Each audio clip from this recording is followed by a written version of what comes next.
ಎಲ್ಲರಿಗೂ ನಮಸ್ಕಾರ. ಚಾಯಾಗೆ ನನ್ನ ಛಾಯಾ ನಿಮ್ಮೆಲ್ಲರೂ ವೆಲ್ಕಮ್ ಮಾಡ್ತಾ ಇದ್ದೀನಿ. ನಾನು ಒಂದು ಕಾಲೇಜಲ್ಲಿ ಕೆಮಿಸ್ಟ್ರಿ ಪ್ರೊಫೆಸರ್ ವರ್ಕ್ ಮಾಡ್ತಾ ಇದ್ದೀನಿ. ನನ್ನ ಇಂಟೆನ್ಷನ್ ಏನು ಈ ಚಾನಲ್ ಸ್ಟಾರ್ಟ್ ಮಾಡೋದಕ್ಕೆ ಅಂದರೆ ಸಾಧ್ಯ ಆದಷ್ಟು ಕೆಮಿಸ್ಟ್ರಿ ರಿಲೇಟೆಡ್ ಟಾಪಿಕ್ನ ಸಿಂಪಲ್ ಆಗಿ ಕನ್ನಡದಲ್ಲಿ ಹೇಳುವಂಥ ಪ್ರಯತ್ನ ಮಾಡ್ತಾ ಇದ್ದೀನಿ. ಕೆಮಿಸ್ಟ್ರಿ ಇಷ್ಟ ಇರೋರು ಇಷ್ಟ ಇಲ್ಲದಿರೋರು ಇಬ್ಬರು ಕೆಮಿಸ್ಟ್ರಿ ಕಡೆಗೆ ಸೆಳೆಯುವಂಥ ಪ್ರಯತ್ನ ನನ್ನ ಚಾನಲಲ್ಲಿ ಮಾಡ್ತಾ ಇದ್ದೀನಿ. ನಾನು particularly Bangalore university, Bangalore north university BSc chemistry syllabus ಏನಿದೆಯಲ್ಲ ಅದನ್ನೆಲ್ಲ ಅಪ್ಲೋಡ್ ಮಾಡೋದಕ್ಕೆ ಟ್ರೈ ಮಾಡ್ತಾ ಇದ್ದೀನಿ. BSc ಫಸ್ಟ್ ಇಯರ್ಗೆ ಸೇರ್ಕೊಂಡಿರೋರಿಗೆ ಪರ್ಟಿಕ್ಯುಲರ್ಲಿ ಈ ಸಲ ಬ್ಯಾಂಗ್ಳೂರ್ ಸಿಟಿ ಯೂನಿವರ್ಸಿಟಿ ಅವ್ರಿಗೆ ಸಿಲೆಬಸ್ ಚೇಂಜ್ ಆಗ್ತಾ ಇದೆ. ಸೊ ಹಾಗಾಗಿ ಹೊಸದಾಗಿ ಎಲ್ಲಾನು ಓದಬೇಕಾಗತ್ತೆ. ಅದು ಹೇಗಿರುತ್ತೆ, ಎಕ್ಸಾಮಿನೇಷನ್ ಪ್ಯಾಟರ್ನ್ ಹೇಗಿರುತ್ತೆ, ಕ್ವಶನ್ ಪೇಪರ್ ಪ್ಯಾಟರ್ನ್ ಹೇಗಿರುತ್ತೆ, ಅದನ್ನ ಹೇಗೆ ಓದ್ಕೋಬೇಕು. ಫಸ್ಟ್ ಟೈಮ್ ಬಂದಿರ್ತೀರಾ, ಈಗ ಇದುವರೆಗೂ ನಿಮ್ಗೆ ಏನಾಗಿತ್ತು, ಆನ್ಯುವಲ್ ಸ್ಕೀಮ್ ಇತ್ತು, ಈಗ ನೀವು ಸೆಮಿಸ್ಟ್ರಿಕ್ ಸ್ಕೀಮ್ ಬರ್ತಾ ಇದ್ದೀರಾ. ಸೊ ಅದ್ರ ಬಗ್ಗೆ ಇನ್ಫಾರ್ಮೇಶನ್ ಕೊಡೋಣ ಇವತ್ತು ಅಂತ ಅನ್ಕೊಳ್ತಾ ಇದ್ದೀನಿ. ಅಗೇನ್ ವೆಲ್ಕಮ್ ಟು ಛಾಯಾ. ನನ್ನ ಚಾನೆಲ್ನ ಸಬ್ಸ್ಕ್ರೈಬ್ ಮಾಡಿ, ಶೇರ್ ಮಾಡಿ. ಸೊ ಮುಂಚೆನೆ ಹೇಳ್ದಂಗೆನೆ ಇವತ್ತು ನಾನು ಏನು ಮಾಡ್ತಾ ಇದ್ದೀನಿ ಅಂತಂದ್ರೆ ಬ್ಯಾಂಗ್ಳೂರ್ ಸಿಟಿ ಯೂನಿವರ್ಸಿಟಿ ಏನಿದೆಯಲ್ಲ ಅದರ ಸಿಲೆಬಸ್ ಏನು ಚೇಂಜ್ ಆಗಿದೆಯಲ್ಲ ಅದ್ರ ಬಗ್ಗೆ ಇನ್ಫಾರ್ಮೇಶನ್ ಹೇಳೋಣ ಅಂತ ಅನ್ಕೊಳ್ತಾ ಇದ್ದೀನಿ. ಕಂಪ್ಲೀಟ್ ಇನ್ಫಾರ್ಮೇಶನ್ ಹೇಳೋಣ ಅಂತ ಅನ್ಕೊಳ್ತಾ ಇದ್ದೀನಿ. ಅದು ಎಕ್ಸಾಮಿನೇಷನ್ ಪ್ಯಾಟರ್ನ್ ಇರ್ಬೋದು, ಸಿಲೆಬಸ್ ಇರ್ಬೋದು, ಅಥವಾ ಪ್ರಾಕ್ಟಿಕಲ್ಸ್ ಇರ್ಬೋದು, ಅದ್ರ ಬಗ್ಗೆ ಕಂಪ್ಲೀಟ್ ಆಗಿ ನಾನು ಇನ್ಫಾರ್ಮೇಶನ್ ಹೇಳೋಣ ಅಂತ ಅನ್ಕೊಳ್ತಾ ಇದ್ದೀನಿ. ಅಗೇನ್ ವೆಲ್ಕಮ್ ಟು ಛಾಯಾ. ಕರೆಕ್ಟಾಗಿ ನೋಡ್ಕೊಳ್ಳಿ. ಫಸ್ಟ್ ಟೈಮ್ ನೀವು ಎಕ್ಸಾಮ್ ಬರೀತಿರ್ತೀರಾ, ಹಂಗಾಗಿ ನೀವು ಏನು ಮಾಡಬೇಕಾಗತ್ತೆ, ಕೇರ್ಫುಲ್ ಆಗಿ ನೋಡ್ಕೋಬೇಕಾಗತ್ತೆ ಏನೇನು ಇರುತ್ತೆ ಅಂತ. ಸೊ ಸ್ಕೀಮ್ ಆಫ್ ಎಕ್ಸಾಮಿನೇಷನ್ ತಗೊಳ್ಳೋಣ. ಸೊ ಸ್ಕೀಮ್ ಆಫ್ ಎಕ್ಸಾಮಿನೇಷನ್ ಅಂತಂದ್ರೆ ನಿಮ್ಗೆ ಹೇಗಿರುತ್ತೆ ಅಂತ ನಿಮಗೆ ಗೊತ್ತಿದೆ. ಅದೇನಾಗಿದೆ, Bangalore city university scheme of examination ಏನಿದೆಯಲ್ಲ that belongs to CBCS, credit base choice system ಅಂತ. ಸೊ ಎವ್ರಿ ಡೇ ನೀವೇನ್ ಮಾಡ್ತೀರಾ, ಎವ್ಯಾಲ್ಯೂಯೇಟ್ ಮಾಡ್ಕೊಳ್ತಾ ಹೋಗ್ತಾರೆ. ಸೊ ನಿಮ್ಗೆ ಏನಾಗುತ್ತೆ ಅಂತಂದ್ರೆ ಥಿಯರಿದು ಮಾರ್ಕ್ಸ್ ಕನ್ಸಿಡರ್ ಮಾಡ್ಕೊಳ್ತೀವಿ, ಪ್ರಾಕ್ಟಿಕಲ್ದು ಮಾರ್ಕ್ಸ್ ಕನ್ಸಿಡರ್ ಮಾಡ್ಕೊಳ್ತೀವಿ. ಸೊ ಥ್ರೂಔಟ್ ದ ಇಯರ್ ಅಥವಾ throughout the semester what you are going to perform, based on that ನಾವು ಮಾರ್ಕ್ಸ್ ಕೊಡ್ತಾ ಹೋಗ್ತೀವಿ. ಸೊ ನಾನಿಲ್ಲಿ ಬರೀ ಕೆಮಿಸ್ಟ್ರಿದ್ ಮಾತ್ರ ಹೇಳ್ತಾ ಹೋಗ್ತಾ ಇದ್ದೀನಿ ಡೀಟೇಲ್ ಆಗಿ ಏನಿರುತ್ತೆ ಅಂತ. ಸೊ ಕೆಮಿಸ್ಟ್ರಿಯಲ್ಲಿ ನಿಮ್ಗೆ ಆಕ್ಚುಲಿ 8 ಪೇಪರ್ ಇರುತ್ತೆ. ಫಸ್ಟ್ ಸೆಮ್ ಅಲ್ಲಿ ಫಸ್ಟ್ ಪೇಪರ್ ಮಾತ್ರ ಇರುತ್ತೆ, ಒಂದು ಥಿಯರಿ ಪೇಪರ್ ಇರುತ್ತೆ, ಒಂದು ಪ್ರಾಕ್ಟಿಕಲ್ ಪೇಪರ್ ಇರುತ್ತೆ. ಯಾಕೆ ನಾನು ಹೇಳಿದೆ ಕ್ರೆಡಿಟ್ ಬೇಸ್ಡ್ ನಿಮ್ದು ಅಂತ. ನೀವೇನಾದ್ರು ಥಿಯರಿ ಏನಾದ್ರು ಪಾಸ್ ಆಯ್ತು ಅಂತಂದ್ರೆ, ಕೆಮಿಸ್ಟ್ರಿ ಪೇಪರ್ 1 ಪಾಸ್ ಆಯ್ತು ಅಂತಂದ್ರೆ, ಥಿಯರಿ ಪಾಸ್ ಆಯ್ತು ಅಂದ್ರೆ 2 ಕ್ರೆಡಿಟ್ಸ್ ಬರುತ್ತೆ. ಅದೇ ತರ ಪ್ರಾಕ್ಟಿಕಲ್ಸ್ ಪಾಸ್ ಆಯ್ತು ಅಂತಂದ್ರೆ 1 ಕ್ರೆಡಿಟ್ ಬರುತ್ತೆ. ಸೊ ಟೋಟಲಿ ಈ ಸೆಮಿಸ್ಟರ್ ಅಲ್ಲಿ ಕೆಮಿಸ್ಟ್ರಿಯಿಂದ ನಿಮ್ಗೆ ಎಷ್ಟಿರುತ್ತೆ ಅಂದ್ರೆ 3 ಕ್ರೆಡಿಟ್ಸ್ ಬರುತ್ತೆ. ನೀವು ಪಾಸ್ ಆಯ್ತು ಅಂತಂದ್ರೆ 2 ಕ್ರೆಡಿಟ್ಸ್ ಪ್ಲಸ್ 1 ಪ್ರಾಕ್ಟಿಕಲ್ಸ್ ಬರುತ್ತೆ, ಒಟ್ಟು 3 ಕ್ರೆಡಿಟ್ಸ್. ಸೊ ನಿಮ್ಗೆ ಡಿಗ್ರಿ ಸರ್ಟಿಫಿಕೇಟ್ ಬೇಕು ಅಂದ್ರೆ 106 ಕ್ರೆಡಿಟ್ಸ್ ಇರಬೇಕು.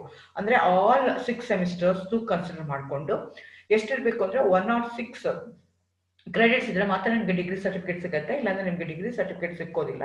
ಸೊ ಹಾಗಾಗಿ ಈ ಕ್ರೆಡಿಟ್ಸ್ ನಿಮ್ಗೆ ಇಂಪಾರ್ಟೆಂಟ್ ಆಗುತ್ತೆ. ಸೊ ಎಗೇನ್ ಫಸ್ಟ್ ಸೆಮ್ ಅಲ್ಲಿ ನಿಮ್ಗೆ ಎಷ್ಟು ಥಿಯರಿ ಕ್ಲಾಸ್ ಇರುತ್ತೆ ಪರ್ ವೀಕ್ ಅಂತ ಅಂದ್ರೆ 4 ಥಿಯರಿ ಕ್ಲಾಸ್ ಇರುತ್ತೆ ಕೆಮಿಸ್ಟ್ರಿ ಪರ್ ವೀಕ್, 1 ಪ್ರಾಕ್ಟಿಕಲ್ಸ್ ಇರುತ್ತೆ ಆಫ್ 3 ಅವರ್ಸ್.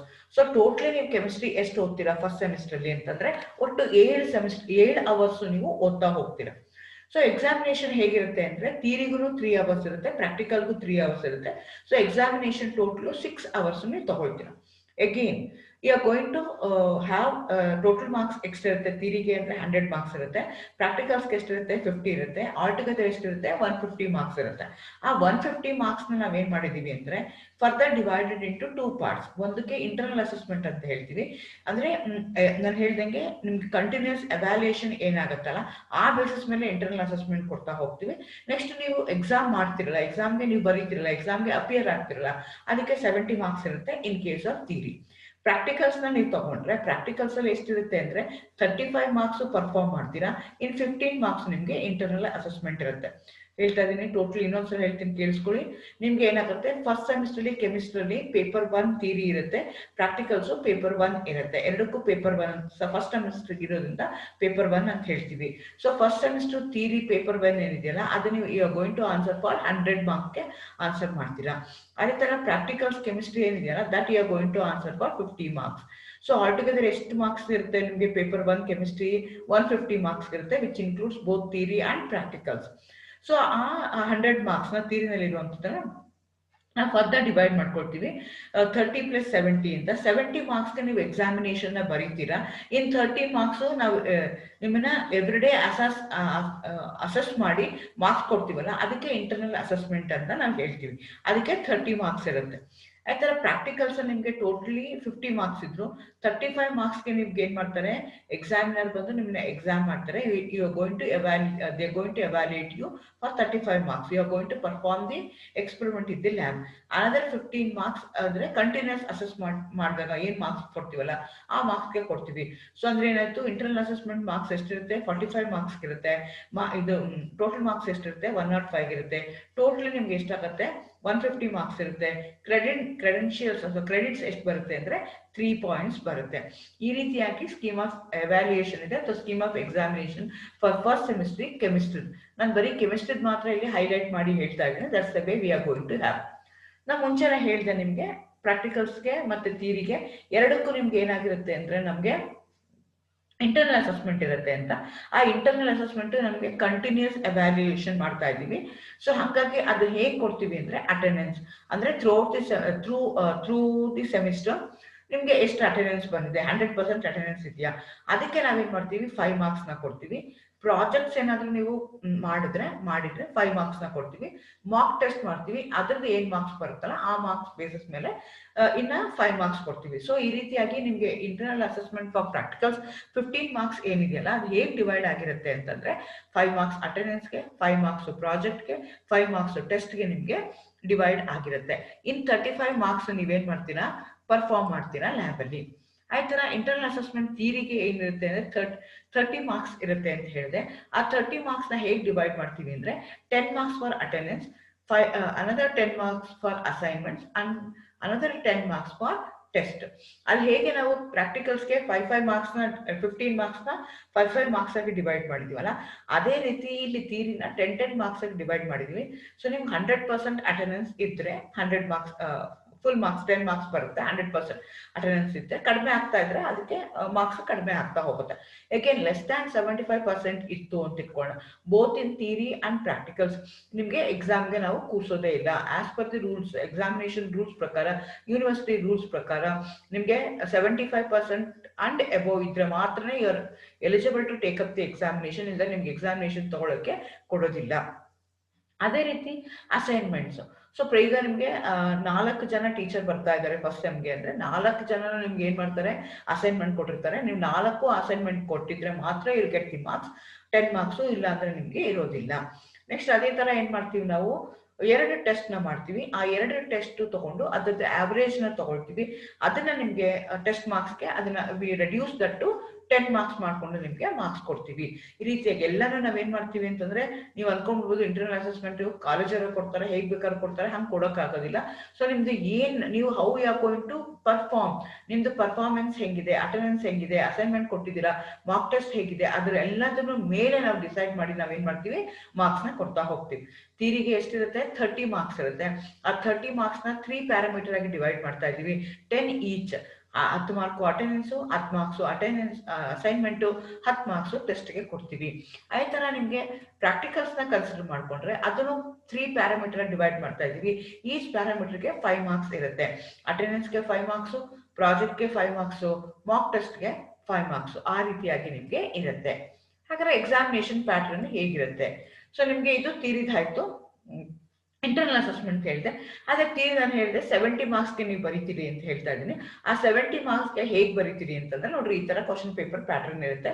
3 ಅವರ್ಸ್ ಇರುತ್ತೆ, 70 ಮಾರ್ಕ್ಸ್ ಇರುತ್ತೆ. ಸೊ ಇನ್ಸ್ಟ್ರಕ್ಷನ್ಸ್ ಏನ್ ಹೇಳುತ್ತೆ ಅಂದ್ರೆ 2 ಪಾರ್ಟ್ ಇರುತ್ತೆ, ಪಾರ್ಟ್ ಎ ಮತ್ತೆ ಪಾರ್ಟ್ ಬಿ ಇರುತ್ತೆ.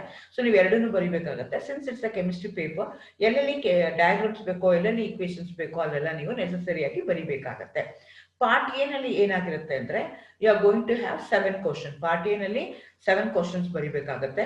ಒಂದು ಕ್ವಶನ್ಗೆ ನಿಮ್ಗೆ ಏನಾಗುತ್ತೆ ಅಂದ್ರೆ 5 ಮಾರ್ಕ್ಸ್ ಇರುತ್ತೆ. ಸೊ 7 5s are 35 ಅಂದ್ರೆ ಒಂದು ಕ್ವಶನ್ಗೆ ನಿಮ್ಗೆ 5 ಮಾರ್ಕ್ ಇರುತ್ತೆ. ಸಾರಿ, ಒಂದು ಕ್ವಶನ್ಗೆ ನಿಮ್ಗೆ 7 ಮಾರ್ಕ್ ಇರುತ್ತೆ. ಸೊ ನೀವೇನ್ ಮಾಡ್ಬೇಕು, 5 ಕ್ವಶನ್ ನ ಆನ್ಸರ್ ಮಾಡ್ಬೇಕಾಗತ್ತೆ. ಅದೇ ರೀತಿ ಏನಾಗುತ್ತೆ ಅಂದ್ರೆ each question carry 7 marks part A ನಲ್ಲಿ. ಪಾರ್ಟ್ ಬಿ ನಲ್ಲೂ ಏನಾಗುತ್ತೆ ಅಂದ್ರೆ you are going to answer 5 questions. ಅಲ್ಲೂ 7 marks, each question carry 7 marks. ಅಲ್ಲೂ ನೀವೇನ್ ಮಾಡ್ಬೇಕಾಗುತ್ತೆ, 5 ಬಿಡ್ಬೇಕಾಗುತ್ತೆ. ಅಲ್ಲೂ ನಿಮ್ಗೆ ಏನಾಗಿರುತ್ತೆ, ಚಾಯ್ಸ್ ಇರುತ್ತೆ. ಸೊ ಟೋಟಲಿ ಎಷ್ಟು ಕ್ವಶನ್ಸ್ ಇರುತ್ತೆ, 14 ಕ್ವಶನ್ಸ್ ಇರುತ್ತೆ. ಅದರಲ್ಲಿ ನೀವು ಎಷ್ಟು ಆನ್ಸರ್ ಮಾಡಬೇಕು, ಅದರಲ್ಲಿ ನೀವು 14 ಅಲ್ಲಿ 10 ಆನ್ಸರ್ ಮಾಡಬೇಕು. 4 ನಿಮ್ಗೆ ಎಕ್ಸ್ಟ್ರಾ ಕೊಟ್ಟಿರ್ತಾರೆ. ಸೊ ಅಂದ್ರೆ ಪಾರ್ಟ್ ಏನಲ್ಲಿ ನೀವು ಏನ್ ಮಾಡ್ಬೇಕು 7 ಕ್ವಶನ್ಸ್ ಇರುತ್ತೆ. 7 ಅಲ್ಲಿ ಅವ್ರು ಏನ್ ಮಾಡ್ತಾರೆ 5 ಆನ್ಸರ್ ಮಾಡಿ ಅಂತ ಕೇಳ್ತಾ ಇದಾರೆ. ಅಗೇನ್ ಸೆಕೆಂಡ್ ಪಾರ್ಟ್ ಅಲ್ಲೂ ಏನಾಗಿರುತ್ತೆ 7 ಕ್ವಶನ್ಸ್ ಇದೆ, you are going to answer only 5 questions. So totally 14 questions ಇರುತ್ತೆ. 14 ಕ್ವಶನ್ ಅಲ್ಲಿ ನೀವು ಎಷ್ಟು ಆನ್ಸರ್ ಮಾಡ್ತೀರಾ ಅಂತಂದ್ರೆ you are going to answer only 10 questions ಮಾತ್ರ ನೀವು ಆನ್ಸರ್ ಮಾಡ್ತೀರಾ. ಈ ರೀತಿಯಾಗಿ ನಿಮಗೆ ಕ್ವಶನ್ ಪೇಪರ್ ಪ್ಯಾಟರ್ನ್ ಇರುತ್ತೆ. ಎನಿ 5 ಆನ್ಸರ್ ಮಾಡಬೇಕು ಅಂತ ಹೇಳ್ತಾರೆ. ಈಚ್ ಕ್ವಶನ್ ಕ್ಯಾರಿ 7 ಮಾರ್ಕ್ಸ್ ಅಂತ ಹೇಳ್ತಾರೆ. ಸೊ 7 ಮಾರ್ಕ್ಸ್ ಏನ್ ಮಾಡ್ತಾರೆ ಮತ್ತೆ ಡಿವೈಡ್ ಮಾಡ್ತಾರೆ. 2+2+1 ಅಂತ ಅದನ್ನ ಡಿವೈಡ್ ಮಾಡ್ಬೋದು, ಅಥವಾ 5+2 ಅಂತ ಮಾಡ್ಬೋದು. ಆ ರೀತಿಯಾಗಿ ಮತ್ತೆ ಅದನ್ನ ಏನ್ ಮಾಡ್ತಾರೆ ಫರ್ದರ್ ಆಗಿ ಡಿವೈಡ್ ಮಾಡ್ತಾರೆ. This is for theory. Practicals ಏನ್ ಮಾಡ್ತೀರಾ, ಪ್ರಾಕ್ಟಿಕಲ್ ಎಕ್ಸಾಮಿನೇಷನ್ ಪರ್ಫಾರ್ಮ್ ಮಾಡ್ತೀರಾ. ಅದು ಹೇಗಾಗತ್ತೆ ಅಂತ ನಾನು ಮುಂದೆ ಹೇಳ್ತೀನಿ. ಥಿಯರಿ ಏನ್ ಮಾಡ್ತೀರಾ 70 ಮಾರ್ಕ್ಸ್ ಬರೀತೀರಾ. ಬರೆಯೋದಕ್ಕೆ ಯಾವ ಪ್ಯಾಟರ್ನ್ ಇರುತ್ತೆ ಈ ತರ ಇರುತ್ತೆ. ಅಂದ್ರೆ 30 ಮಾರ್ಕ್ಸ್ ಇಂಟರ್ನಲ್ ಅಸೆಸ್ಮೆಂಟ್ ಹೆಂಗ್ ಕೊಡ್ತೀವಿ, ಅಟೆಂಡೆನ್ಸ್, ಅಸೈನ್ಮೆಂಟ್, ಟೆಸ್ಟ್ ಮೇಲೆ ಕೊಡ್ತಾ ಹೋಗ್ತೀವಿ. ಈ ರೀತಿಯಾಗಿ ನಿಮ್ಗೆ ಕ್ವಶನ್ ಪೇಪರ್ ಪ್ಯಾಟರ್ನ್ ಇರುತ್ತೆ. ಹಾಗಾದ್ರೆ ಸಿಲೆಬಸ್ ಏನಿರುತ್ತೆ, ಸೊ ಅಂದ್ರೆ ಏನಾಯ್ತು, ಈಗ ನಿಮ್ಗೆ ಕ್ವಶನ್ ಪೇಪರ್ ಪ್ಯಾಟರ್ನ್ ಗೊತ್ತಾಯ್ತು, ಎಕ್ಸಾಮ್ ಹೇಗ್ ಮಾಡ್ತೀವಿ ಅಂತ ಗೊತ್ತಾಯ್ತು, ಯಾವ ರೀತಿ ಕ್ರೆಡಿಟ್ಸ್ ಇದೆ ಅಂತ ಗೊತ್ತಾಯ್ತು, ಸಿಲೆಬಸ್ ಏನಿದೆ ಅಂತ ನೋಡ್ಕೊಳ್ತಾ ಹೋಗೋಣ. ಟೋಟಲ್ 52 ಅವರ್ಸ್ ಸಿಲೆಬಸ್ ಇದೆ. ನಾನು 1 ಸೆಮಿಸ್ಟರ್ಗೆ ಹೇಳ್ತಾ ಇದ್ದೀನಿ, ಬರೀ ಫಸ್ಟ್ ಸೆಮಿಸ್ಟರ್ಗೆ ಹೇಳ್ತಾ ಇದ್ದೀನಿ. 52 ಅವರ್ಸ್ ನಿಮ್ಗೆ ಸಿಲೆಬಸ್ ಇರುತ್ತೆ. ಅದರಲ್ಲಿ ಪಾರ್ಟ್ ಎ ಮತ್ತೆ ಪಾರ್ಟ್ ಬಿ ಇರುತ್ತೆ. ಪಾರ್ಟ್ ಎ ನಲ್ಲಿ ಏನಾಗಿರುತ್ತೆ ಅಂದ್ರೆ ಅಟಾಮಿಕ್ ಸ್ಟ್ರಕ್ಚರ್ 13 ಅವರ್ಸ್ ಕೇಳ್ತೀವಿ. Chemical bonding and molecular structure 13 marks ಅಲ್ಲಿ ಕೇಳ್ತೀವಿ. ನೆಕ್ಸ್ಟ್ ಏನ್ ಮಾಡ್ತಾ ಇದೀವಿ, ಸೆಕ್ಷನ್ ಬಿ ಹೋಗ್ತೀವಿ. ಅಲ್ಲೂ 26 ಅವರ್ಸ್ ಇದೆ. ಇಲ್ಲಿ ಕಂಪ್ಲೀಟ್ಲಿ ನಿಮ್ಗೆ ಏನಾಗ್ತಾ ಇದೆ ಅಂದ್ರೆ ಆರ್ಗ್ಯಾನಿಕ್ ಇದೆ. 4 ಚಾಪ್ಟರ್ ಇದೆ. Fundamentals of organic chemistry 4 hours ಹೇಳ್ತೀರಾ. Isomerism both structural and stereo isomerism ಓದ್ತೀರಾ, 4 ಅವರ್ಸ್ ಓದ್ಕೊಳ್ತೀರಾ. ಆಲಿಫ್ಯಾಟಿಕ್ ಹೈಡ್ರೋಕಾರ್ಬನ್ಸ್ 9 ಅವರ್ಸ್ ಇದೆ. ಆರೋಮ್ಯಾಟಿಕ್ ಹೈಡ್ರೋಕಾರ್ಬನ್ಸ್ 9 ಅವರ್ಸ್ ಇದೆ. ಸೊ ಟೋಟಲಿ 52 ಅವರ್ಸ್ ಇದೆ. ಪಾರ್ಟ್ ಎ ಮತ್ತೆ ಪಾರ್ಟ್ ಬಿ ಬೇರೆ ಮಾಡ್ಕೊಂಡಿದ್ವಿ. ಪಾರ್ಟ್ ಎಗೆ ನಿಮ್ಗೆ 26 ಅವರ್ಸ್ ಇರುತ್ತೆ, ಪಾರ್ಟ್ ಬಿಗೆ 26 ಅವರ್ಸ್ ಇರುತ್ತೆ.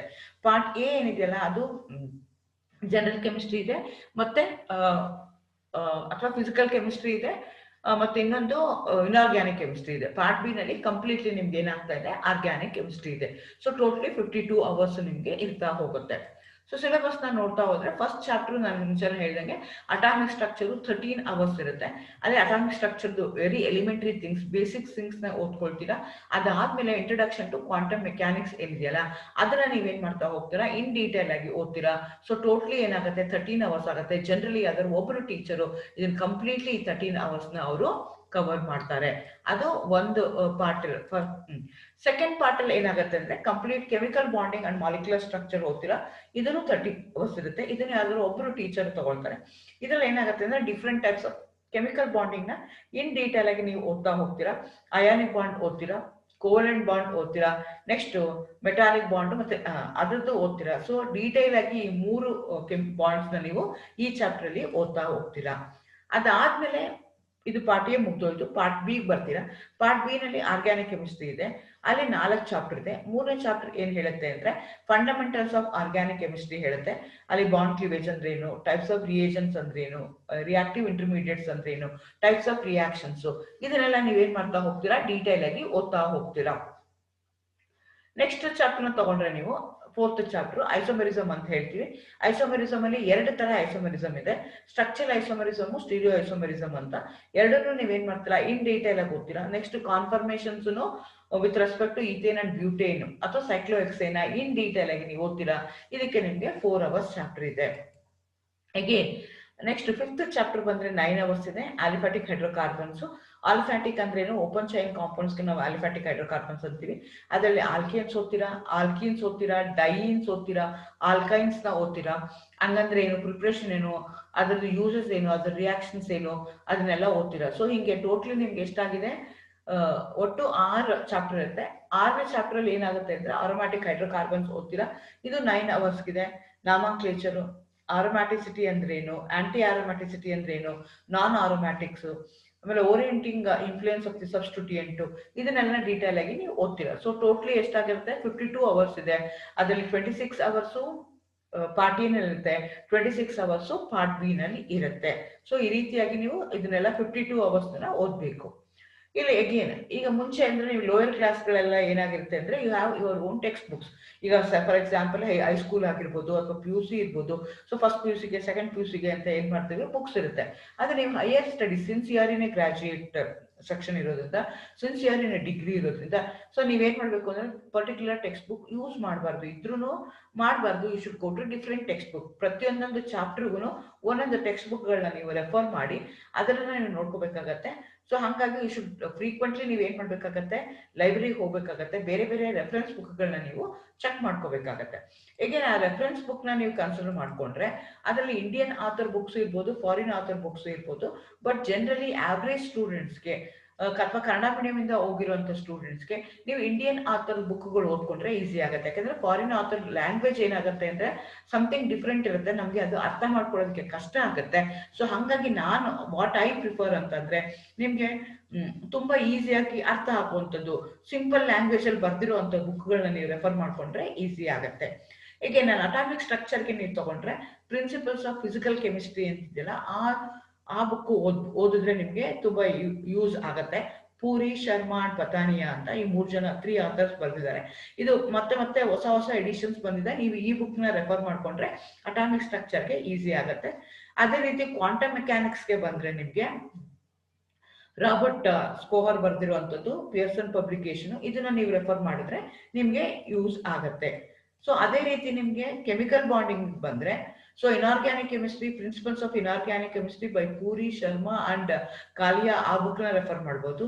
ಇಲ್ಲ ಅಂತಂದ್ರೆ again selected topics in inorganic chemistry ಅಂತ ಹೇಳ್ತಾರೆ, ಮಲ್ಲಿಕ್, ತುಲಿ ಅಂಡ್ ಮದನ್ ಇದೆ, ಈ ಬುಕ್ ಬೇಕಾದ್ರೆ ನೀವು ರೆಫರ್ ಮಾಡ್ಬೋದು. These 2 books for inorganic chemistry. ಇದೆಲ್ಲ ಬೇರೆ ಬೇರೆ ಬುಕ್ಸ್ ಇರ್ಬೋದು, ಬಟ್ ನಾನು ರೆಫರ್ ಮಾಡುವಂಥದ್ದು ಅಥವಾ ನಾನು ಹುಡುಗರಿಗೆ ಸಜೆಸ್ಟ್ ಮಾಡುವಂಥದ್ದು ತುಂಬಾ ಸಿಂಪಲ್ ಆಗಿರುವಂಥದ್ದು, ಅಂದ್ರೆ ಈಸಿಯಾಗಿ ಎಂತವ್ರಿಗೂ ಅರ್ಥ ಆಗುವಂತ ಬುಕ್ಸ್ ಯಾವುದು ಅಂದ್ರೆ ಕೆಮಿಕಲ್ ಬಾಂಡಿಂಗ್, ನೀವು ಆ ಬುಕ್ಗಳಿಗೆ ಹೋಗ್ಬೋದು. ಅದೇ ರೀತಿ ನಿಮ್ಗೆ ಇನ್ನೊಂದು ಬುಕ್ ಇದೆ ಎಸ್ ಚಾಂದ್ ಅವ್ರದ್ದು. ಸೊ ಅವ್ರೇನ್ ಮಾಡಿದ್ದಾರೆ ಅಂತಂದ್ರೆ ಕ್ವಶನ್ ಆನ್ಸರ್ಸ್ ಟೈಪ್ ಬರ್ತಿದ್ದಾರೆ, ಕೆಮಿಸ್ಟ್ರಿ ಫಾರ್ ಡಿಗ್ರಿ ಸ್ಟೂಡೆಂಟ್ಸ್ ಅಂತ, first year, second year, third year ಅಂತಿದೆ, ಆಲ್ ಇಂಡಿಯನ್ ಯೂನಿವರ್ಸಿಟೀಸ್. ಯಾಕೆಂದ್ರೆ ಒಂದೊಂದು ಯೂನಿವರ್ಸಿಟಿಲಿ ಒಂದೊಂದು ಇದೆ. ಸೊ ಹಾಗಾಗಿ ನಮ್ಮ ಯೂನಿವರ್ಸಿಟಿಗೆ ಥರ್ಡ್ ಡಿಗ್ರಿ ಅಂತ ಏನಿದೆಯಲ್ಲ, ಥರ್ಡ್ ಇಯರ್ BSc ಏನಿದೆಯಲ್ಲ, ಆ ಬುಕ್ ನಿಮ್ಗೆ ಓದ್ಕೊಂಡ್ರೆ ಈಸಿ ಆಗುತ್ತೆ. ಯಾಕೆಂದ್ರೆ ಅದರಲ್ಲಿ ಕೆಮಿಕಲ್ ಬಾಂಡಿಂಗ್ ಇದೆ, ನೀವು ಆ ಬುಕ್ ನ ರೆಫರ್ ಮಾಡ್ಬೋದು. ಅದೇ ರೀತಿ ಈಗ ಆರ್ಗ್ಯಾನಿಕ್ ಕೆಮಿಸ್ಟ್ರಿಗೆ ಬಂದ್ರೆ ನಾನು ಹೇಳ್ತೀನಿ ಬಾಲ್ ಅಂಡ್ ಬಾಲ್ ಅಂತ ಏನಿದೆಯಲ್ಲ, ಎಸ್ ಚಾಂದ್ ಪಬ್ಲಿಕೇಶನ್, ಅದು ನೀವು ಬೈಬಲ್ ಅಂತ ಕನ್ಸಿಡರ್ ಮಾಡ್ಕೋಬಹುದು. Not only for this semester, ಎಲ್ಲಾ ಸೆಮಿಸ್ಟರ್ಗೂ ನೀವು ಅದನ್ನ ಯೂಸ್ ಮಾಡ್ಕೋಬಹುದು. ಅಥವಾ ನೀವು ಕೆಮಿಸ್ಟ್ರಿ ಇಂಟ್ರೆಸ್ಟ್ ಇದೆ, ನಾವು ಹೈಯರ್ ಸ್ಟಡೀಸ್ ಕೆಮಿಸ್ಟ್ರಿಗೆ ಹೋಗ್ತೀನಿ, ನನಗೆ ಫೈನಾನ್ಷಿಯಲಿ ಏನು ಬರ್ಡನ್ ಇಲ್ಲ ಅಂತಂದ್ರೆ, ನಿಮಗೆ ಕೇಪಬಲ್ ಇತ್ತು ಅಂತಂದ್ರೆ ಈ ಅಡ್ವಾನ್ಸ್ ಆರ್ಗ್ಯಾನಿಕ್ ಕೆಮಿಸ್ಟ್ರಿ ಬುಕ್ ಕೊಂಡ್ಕೊಂಡೇ ಬಿಡಿ. It cost around 700 to 800 rupees ಆಗುತ್ತೆ. ನಿಮ್ಗೆ ಅದೊಂದು ಬುಕ್ ಇತ್ತು ಅಂತಂದ್ರೆ ಒಂದು ಅಂದ್ರೆ ಕಂಪ್ಲೀಟ್ ಬಲ ಬಂದಂಗೆ, ಆನೆ ಬಲ ಅಂತಾರಲ್ಲ ಆ ತರ ಇರುತ್ತೆ. ಈ ಬುಕ್ ನ ನೀವು ಕಂಪ್ಲೀಟ್ಲಿ ಕೊಂಡ್ಕೊಂಡ್ಬಿಡ್ಬೋದು. ಅದೇ ರೀತಿ ಒಂದು ಇನಾರ್ಗ್ಯಾನಿಕ್ ಬುಕ್, ಒಂದು ಆರ್ಗ್ಯಾನಿಕ್ ಬುಕ್, ಒಂದು ಫಿಸಿಕಲ್ ಬುಕ್, ಜನರಲಿ ಎಲ್ಲ ಇರುವಂತದ್ದು ಬುಕ್ ಅನ್ನು ನೀವೇನ್ ಮಾಡ್ಬೋದು, ಚೂಸ್ ಮಾಡ್ಕೋಬಹುದು. ಅವಾಗ ನಿಮ್ಗೆ ಈಸಿ ಆಗತ್ತೆ ಇದನ್ನ ಅರ್ಥ ಮಾಡ್ಕೊಳಕ್ಕೆ.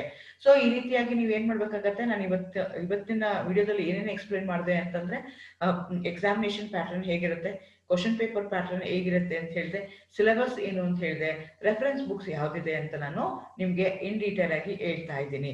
All the best. Thank you.